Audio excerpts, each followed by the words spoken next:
मेरे खिलाफ बंद कमरों के अंदर, मुल्क से बाहर और मुल्क के अंदर एक साजिश हो रही है और वो साजिश ये है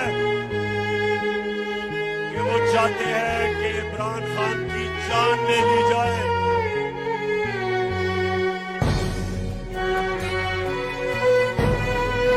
सुनने जरा,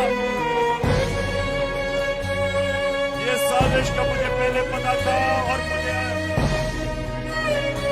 चंद दिन पहले मुझे पूरा इल्म हो चुका। तो पहले जरा गौर से सुने मैं क्या किया।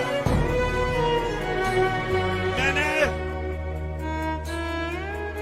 नौजवानों, मैंने एक वीडियो रिकॉर्ड करवाई है।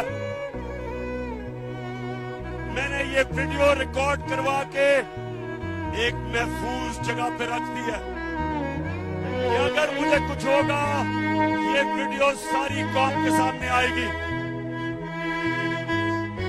और इस वीडियो में मैंने पिछली गर्मियों से जो ये मेरे खिलाफ साजिश हुई, जो इस साजिश में